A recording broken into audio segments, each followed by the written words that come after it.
Hello everyone, welcome back to another video on Starting 11. In today's video, we're going to take a look at the starting 11 with the most red cards. As you can see in the image displayed, today's 4-3-3 formation includes 3 centre mids. If you haven't already hit that subscribe button, make sure you do. Also leave a like and turn notifications on. If you're new to the channel and have any inquiries, please don't hesitate to put them down in the comment section below. Now, starting off with the goalkeeper as usual. The goalkeeper in the starting 11 is former Germany and Arsenal keeper Jens Lehmann. Jens Lehmann was a brilliant shot stopper and was famously part of the Arsenal invincible season in the 2003-04 season. However, talking on the topic of red cards, Lehmann famously got sent off in the 2005-06 Champions League final against Barcelona, in which ultimately cost his team the trophy as they lost 2-1. Regardless, Lehmann is regarded by many as an excellent keeper, but has admitted himself to being too rash at some points in his career. Now, moving on to the right back position. The player occupying this role was predominantly a centre half throughout his career, but started off as a right back earlier in his career.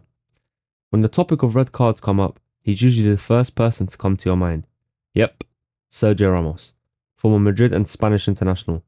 He was known for his aggressive style of play. Throughout his career, he picked up 29 red cards, the second most in this starting 11. You might be wondering, who's first?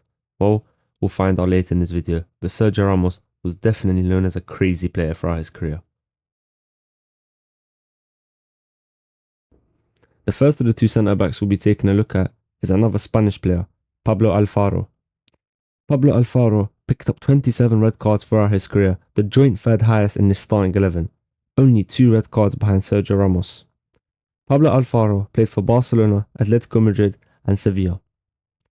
For his international career, he played for Aragon. However, they aren't affiliated with FIFA or UEFA, so therefore don't compete in international games anymore, but are recognised as Spain for some reason, which is why Alfaro is labelled as Spanish.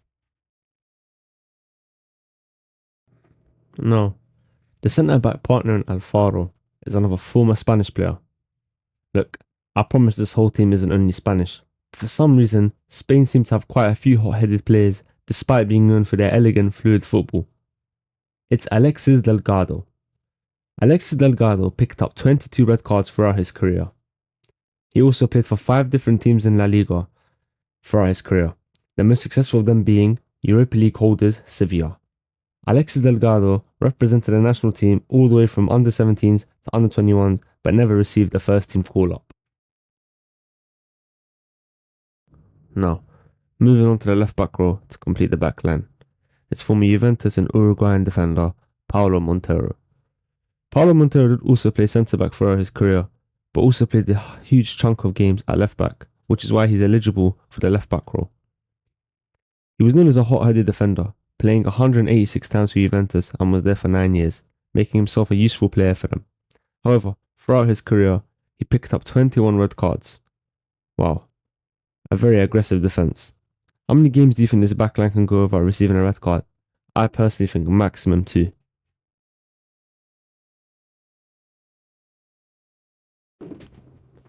That's the backline now complete.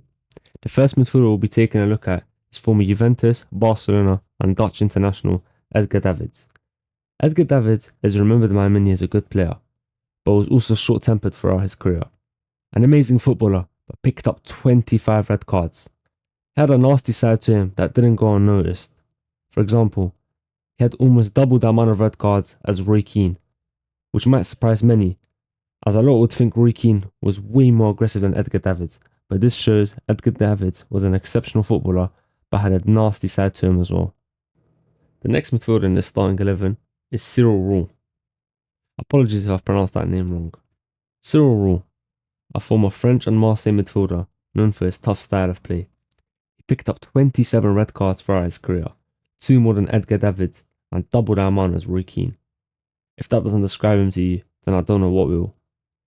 He played the most for Bastia throughout his career, making 115 appearances for them, helping the club gain promotion and also qualify for the Europa League for the first time in their history.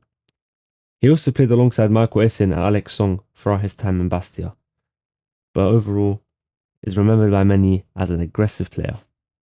Now, to complete the midfield.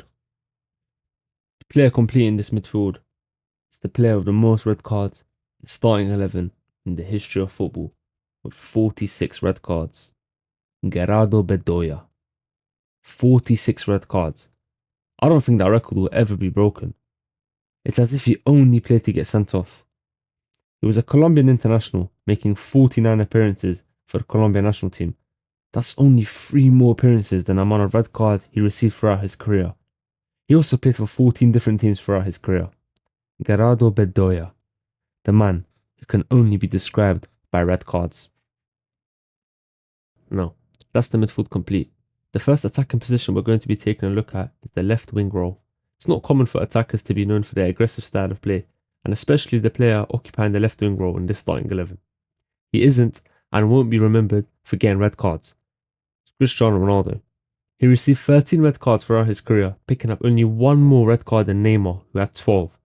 Ronaldo is remembered more for his goal scoring, and I'm surprised he actually picked up so many red cards considering how disciplined he is. The next position we'll be taking a look at is the striker position, and it's someone who didn't particularly get on with Cristiano Ronaldo throughout his career.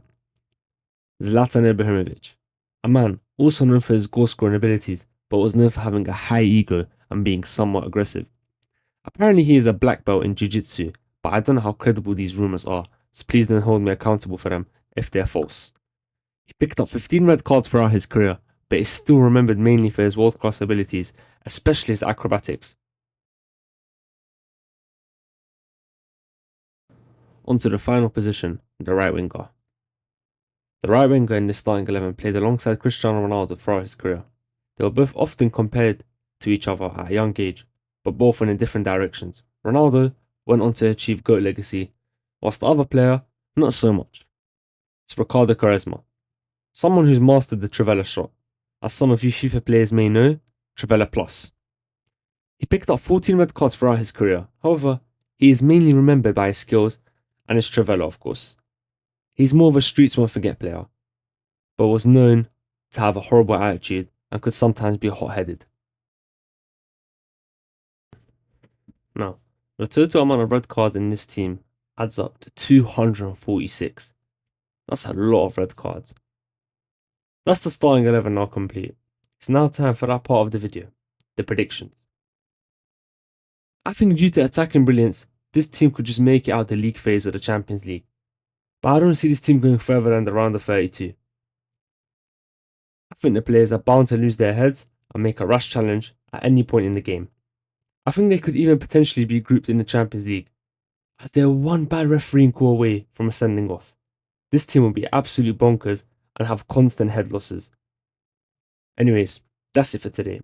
If you enjoyed the video, make sure to drop a like, subscribe if you haven't already, and leave a comment on whether you agree with my prediction of around the 32 for this team.